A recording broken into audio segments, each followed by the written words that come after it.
반갑습니다. 오늘도 여러분들의 성공적인 배팅 라이프를 위해 불철주야 분석하는 분석의신입니다. 책임감을 가지고 100%의 적중률이 아니라도 반드시 수익 실현을 도와드리겠습니다. 널려있는 뻔한 자료는 빠르게 넘기고 포인트만 집어 이 영상 하나로 여러분의 판단이 설 수 있게 하겠습니다. 구독과 좋아요 눌러주시면 감사하겠습니다. 9월 16일 새벽에 있는 경기라서 미리 분석하였습니다. 프로토백 8회차 분석 시작하도록 하겠습니다. 첫 번째 경기는 바이에른 뮌헨과 레버쿠젠입니다. 뮌헨은 이번 시즌 시작을 앞두고 대대적인 물갈이를 하면서 절치부심하며 케인과 김민재, 콜라트라이머 등을 영입하는 등 그동안 이적 시장에서 소극적이었던 모습과 달리 올 시즌을 앞두고 적극적인 움직임을 보였고 영입생들은 성공적이었습니다. 독일 슈퍼컵에선 패했지만 리그를 개막하고 전승 순항하고 있습니다. 브레멘, 아우크스부르크, 뮌헨을 모두 완파하며 3연승을 이어가고 있습니다. 특히 그동안 고전해왔던 뮌헨과의 무승 악연도 끊어냈습니다. 적지에서 압도적 우세를 보여준 모습이 인상 깊었습니다. 이번 시즌 특히 과거 뮌헨이 자랑했던 화력이 살아나고 있는 모습입니다. 다만 수비에선 아직 2연속 실점이 이어지고 있습니다. 수비의 안정이 필요해 보입니다.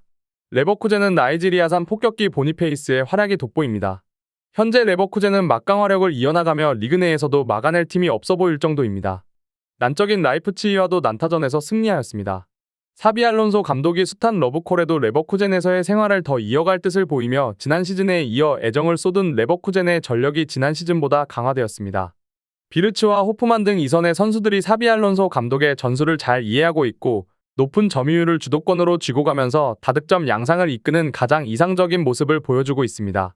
현재 레버쿠젠이라면 어느 팀과 경기를 해도 해볼 만하다고 생각할 만큼 현재의 폼이 매우 좋습니다.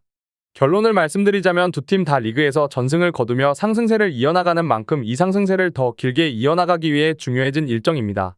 이번 경기는 A매치 이후 열리는 주말 경기임을 감안해봐야 하는 게 중요합니다. 하지만 두 팀 다 다수의 인원들이 차출된 만큼 누구에게 손익이 있다고 보여지진 않습니다. 투엘 감독은 최근 구단에 대해 불만을 드러냈습니다. 일이 더 커지진 않겠지만 투엘 감독은 자신이 꺼낸 말에 대한 책임을 져야 할 것입니다. 투엘의 전임자였던 나겔스만 감독이 레버쿠젠전에서의 패배 이후 경질될 만큼 의미 있는 이번 경기에서 승리로 증명해야 할 투엘 감독입니다. 두 팀의 기세가 매우 좋기 때문에 어느 팀이 더 우세해 보이진 않지만 그래도 이 경기가 알리안츠 아레나에서 열리는 점임을 생각해 보아야 합니다. 레버쿠젠이 최근 좋은 결과를 얻은 것은 높은 점유율을 가졌을 때입니다. 레버쿠젠이 아무리 지금 전력이 좋아도 뮌헨이 분명히 체급이 있는 팀이기에 점유율을 뮌헨에게 내줄 가능성이 있습니다. 지난 시즌부터 레버쿠젠이 상대의 점유율을 내줬을 때는 레버쿠젠은 좋은 결과를 얻은 적이 없었습니다. 지난 두 팀의 맞대결에는 레버쿠젠의 빠른 측면 공격에 뮌헨의 수비가 막아내는데 어려움이 있었고 결국 뮌헨이 레버쿠젠에게 두 번의 PK를 내주며 패배하였습니다. 뮌헨은 이런 스피드가 있는 레버쿠젠의 공격을 막아낼 수 있는 측면 방어가 가능해진 상황입니다. 이 부분이 준비되어 있기에 이번 경기는 바이에른 뮌헨이 승리를 할 것으로 판단하고 있습니다. 합리적인 선택지로는 2.5언더를 추천드리는 경기입니다. 두 번째 경기는 라요와 알라베스입니다. 라요는 리그 초반 2연승에 좋았던 분위기가 아틀레티코전에서의 7대0 충격적 대패로 인하여 반전되며 2연패의 위기에 빠졌습니다.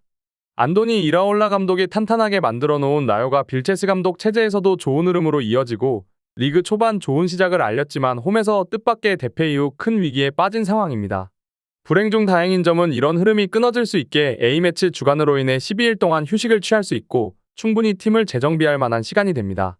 경기도 홈에서 치르며 상대로는 해볼 만한 알라베스이기에 이번이 기회일 것으로 보여집니다. 알라베스는 홈과 원정에서의 경기력이 대조적인 결과를 받아들이고 있습니다. 현재의 리그 전적도 홈전승 원정패 퐁당퐁당입니다. 개막전에는 카디스 원정에서 패했지만 2라운드에서는 홈에서 세비야를 7골이 터지는 난타전 끝에 잡아냈고 이어 벌어진 헤타페 원정에서는 또 패배를 하였습니다. 그리고 홈으로 돌아와 발렌시아를 1대0으로 잡아냈습니다. 결론을 말씀드리자면 알라베스의 2승의 내용과 2패의 내용을 보면 흥미로운 점이 있습니다. 알라베스가 승리한 발렌시아, 세비야는 모두 주도권을 일방적으로 내주었고 알라베스가 패배한 헤타페와 카디스의 경기에서는 주도권을 쥐고 있었습니다. 알라베스가 주도한 경기에서는 승리가 없었고 알라베스가 주도권을 내주며 속공을 노린 상황에서 승부가 났다는 점입니다. 전형적인 약약강강의 모습을 보이며 선수비 후역습의 전술을 가지는 팀들의 경기 성향입니다. 두 팀의 대결에서 주도권은 분명히 라요가 우세할 것으로 보입니다. 하지만 이걸 홈이 아니라 원정에서 치룰 때는 또 다를 수 있습니다.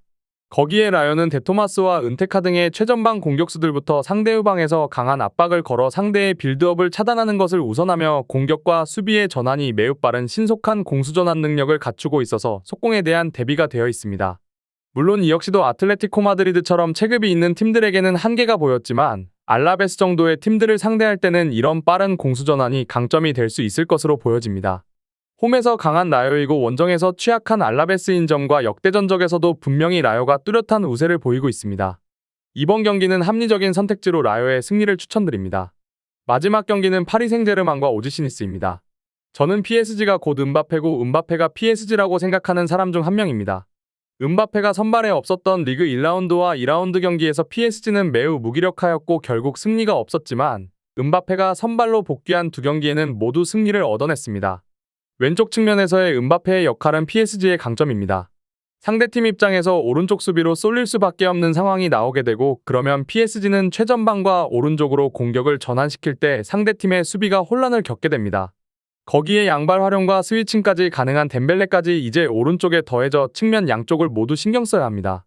PSG의 전력이 프리시즌에서 보여진 모습과 달리 최근에 매우 강해진 상황입니다.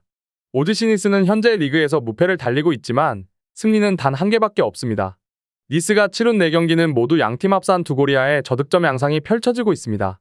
니스의 수비가 단단한 편은 아니지만 상대가 이번 시즌 매우 부진한 팀들을 상대로 펼쳐진 만큼 난이도가 쉬웠다고 할 수 있습니다.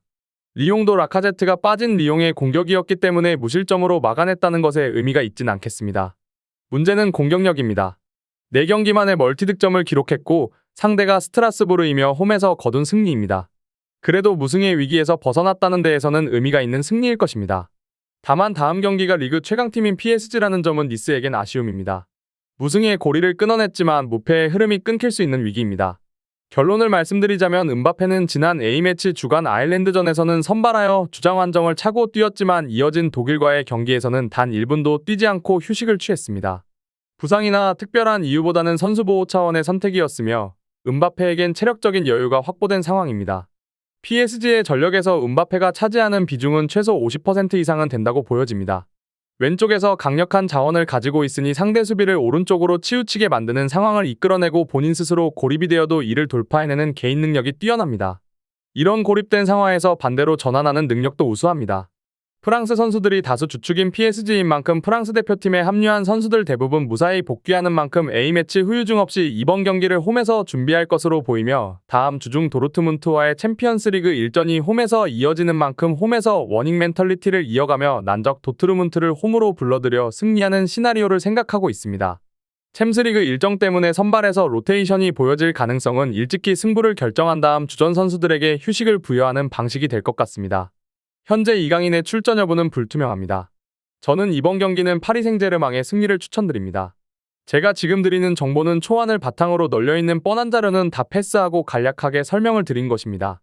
추가적인 조합을 원하신다면 구독과 좋아요를 눌러주시면 감사하겠습니다. 더 다양한 경기에 대한 세부적인 분석과 결과를 궁금하시다면 영상 하단의 고정 댓글을 확인해주세요. 여러분이 건전한 스포츠 문화를 즐기실 수 있도록 항상 최선을 다하도록 하겠습니다. 시청해주셔서 감사합니다.